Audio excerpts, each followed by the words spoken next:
Good YouTube, Quinn Wade coming to y'all with that instant analysis on the Phoenix Suns winning 111 to 109 over the Los Angeles Clippers. The Clippers go to 26 and 20 and 9 and 12 away from home. The Suns go to 24 and 21. They're 15 and 8 at home. They actually win in this series 3-0, and they actually won it because now they can't tie the series. Even if the Clippers beat them their next game, it wouldn't even matter at this point, but it still would be an interesting and fun game to see, as most of the games they played have all been close with now or without Kawhi Leonard. Um, the Suns started off the first quarter and they won it 34-30. They also won the second quarter 26-17. But that second half belonged to the Clippers, where they won the third quarter 31-23 and won the fourth quarter 31-28. But the Clippers allowed the Suns to hold on to that little lead that they had. Grayson Allen did miss both free throws, and Norman Powell did have a chance to win it at the buzzer, but he ended up missing that full court shot. And the Suns walk out with the win, which is something that they're happy about as they try to get themselves back in the playoff race and lock up one of them top 6 spots like they was on the verge of doing before they had a bunch of injuries. They traded for Nick Richard. They picked up a lot of these guys. They're still trying to figure out how to bolster their roster to increase the chances of them being a playoff team, and then rolling the dice and see what happens in the playoffs. And it's a good, smart strategy when you have a veteran team, but we'll see if they're going to be able to do it, or will they be in a playing situation, or do they miss the playoffs entirely, which we don't know. But we do know the Clippers have been one of the best teams in the Western Conference all year, and they got their best player slash best wing defender probably back in Kawhi Leonard. And we're going to talk about them first because Kawhi Leonard did shoot 7 of 14 from the field, but he was only 1 of 5 from 3 tonight. He was 2 of 2 from the free throw line. He had 5 rebounds, 1 was offensive, 2 assists, 2 steals, 1 block, 3 turnovers, 2 personal foul, plus 3 and plus minus. He had 17 points. He looked a little bit like early San Antonio Kawhi Leonard, where he's trying to stay out of the way more, but he's also trying to play hard defensively and guards guys one-on-one to be a great help defender while still scoring whenever he needs to, but not doing enough to get in the way. And it is a tough strategy because the team always going to feel like you can do more, or they want you to do more, but he's just such a great team player and such a great chameleon on both ends of the court for his basketball team. That is just great basketball that he plays and does when he's out there on the court. But Derrick Jones Jr. had a great game. He had a nice putback too in his game, skying up and getting a rebound and dunking it back in.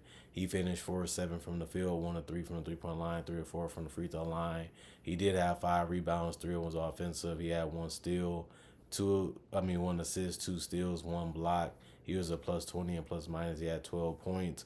Zubac really got a lot of dunks in this game, but he only got to the free throw line once, and he was 1-on-1 from the free throw line, but he finished 12 of 17 from the field. He did grab 16 rebounds. 5 of his rebounds was offensive. He had 4 assists, 1 steal, 1 block, 3 turnovers, 2 personal fouls, plus 9 and plus minus 25 points. He has been one of the better centers all game. And not only that in this game, but in the regular season, he has been healthy and he has really upped his game this year. And it's just good to see him being successful and being a bigger part of what they do. As a starter, he did play 34 minutes. And James Harden, he was 7 of 17 from the field, but finished 5 of 10 from 3. He also was 5 of 6 from the free throw line. He had 24 points and 10 assists, 6 rebounds, 2 steals, 1 block. He had 6 turnovers and 5 personal fouls. He was a plus 5 and plus minus. He had a great game with the double-double, though. And he played a little bit of defense and was able to really be a threat from the outside in this game. Norman Powell was just letting it go tonight from 3. He was 3 of 5 from 3. He was able to hit some other shots, too. And he finished 8 of 14 from the field and 4 of 5 from the free throw line. He only has 5 rebounds, 2 assists, 4 steals, one turnover, two personal fouls. He was a plus 15 and plus minus 23 points. The starters really performed well in this game and really gave them a good chance of winning. They didn't get much from their bench, though, because Nicholas Batum played 12 minutes. He was all one from the field. It was a three. He had one steal, one personal foul, minus 12 and plus minus. Mohamed Bamba didn't score either. He was 0-2 from the field. It was all threes. He had one assist, one block, minus 7 and plus minus. Terrence Mann did score, but he was also 0-2 from three, but he was 1-3 from the field. He had one personal foul, minus 7 and plus minus 2 points.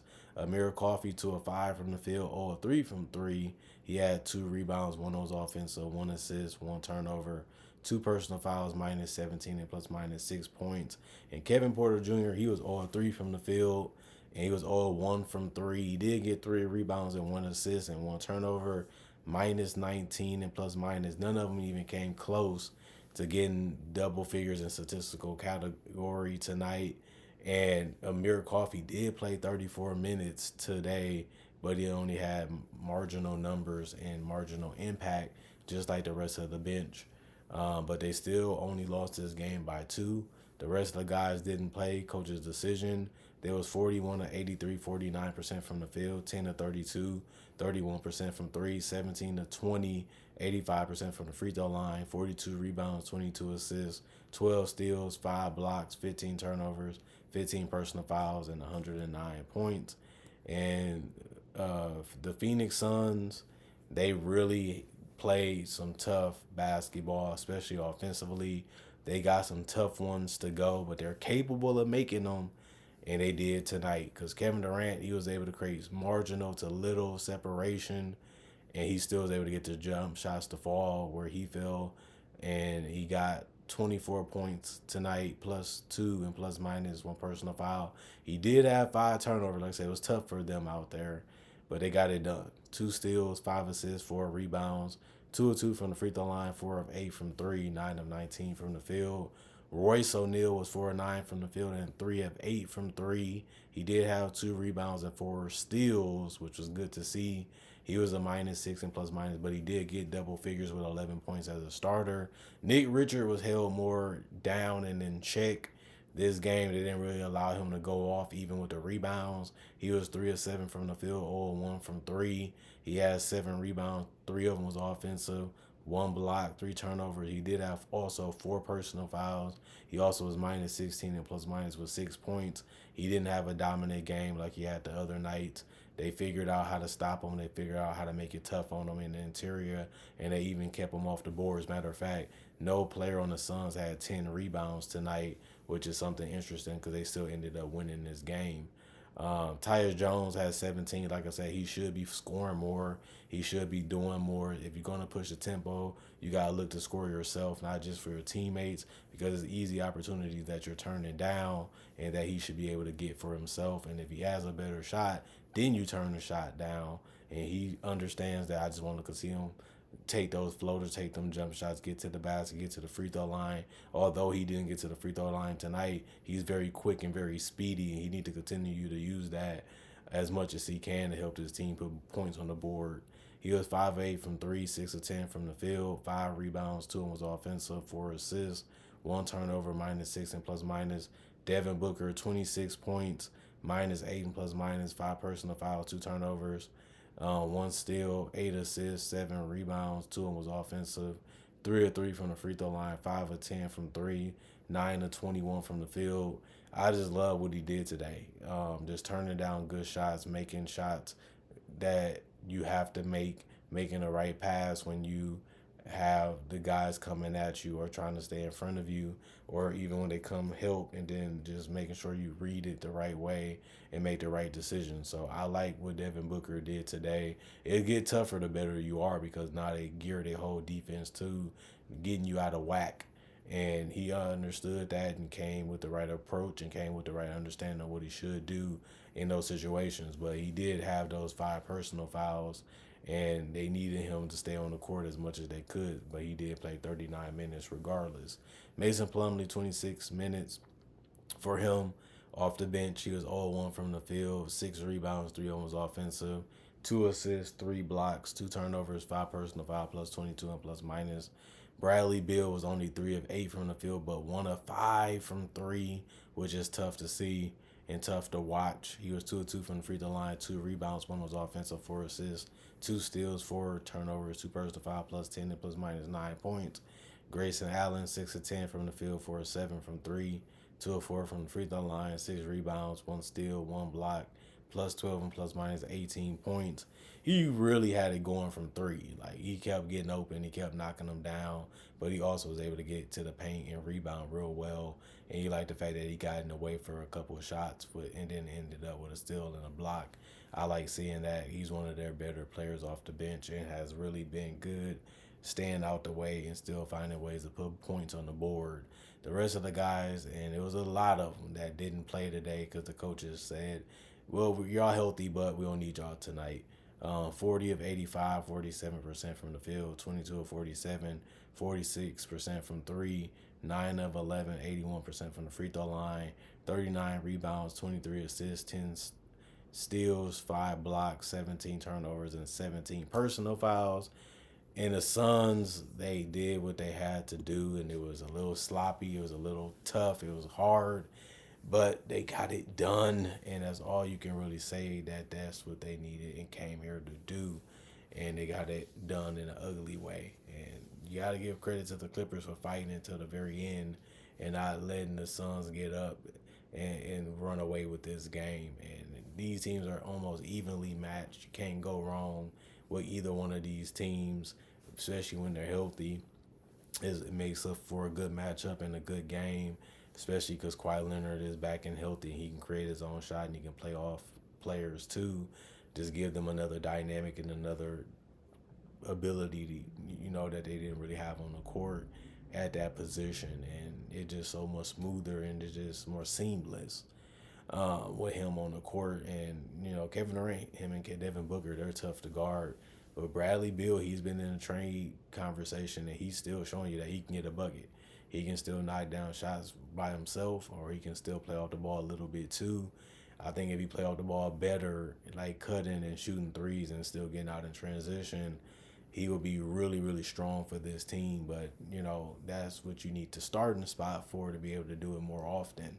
But you got to come in with that takeover mentality when you come off that bench if you Bradley Beal. And I feel like he has been having that lately, just to show people, I still got it now. Come off the bench, but I still got it. I still can play. I still can score. I'm still great at this game of basketball. And even though they didn't shoot the craziest percentage or have the best dominant performance that they could, they showed that they may be the better team out of the two, or they're close to it. And that's what you want to see from the Suns. They made all these major moves to put themselves in a position to where they feel like they in a good spot talent-wise, and they're still making moves like Nick Richards. So it just shows you that they're not satisfied with their roster. They're not giving up on this roster, and they feel like they can keep twisting and turning and making moves to be able to fit it better, to give them a good chance of still being able to win it all this year. We all can be a little delusional. We all can believe in ourselves a little too much. But the Suns, they ain't giving it up yet. They made a couple trades lately, even the draft with the Utah Jazz trade and then the Nick Richards trade, to show you that we're not giving in on the season. We still have some of the best players in the world. We still have some of the best shot creators in the world. That's an advantage that we have over other teams. And we're going to play that strength to the maximum. And we're going to put guys that fit well and can be dangerous around them. And it makes sense. And then the Clippers did the same thing. We only got Kawhi Leonard. He's in and out of the lineup. We got to get some guys that's stable, that's hungry, that want to play, that want to prove themselves, that like and enjoy this game at the highest level. And they found that team that really makes sense around them. And now we're going to see if he can stay healthy and if he can get back to his dominant form.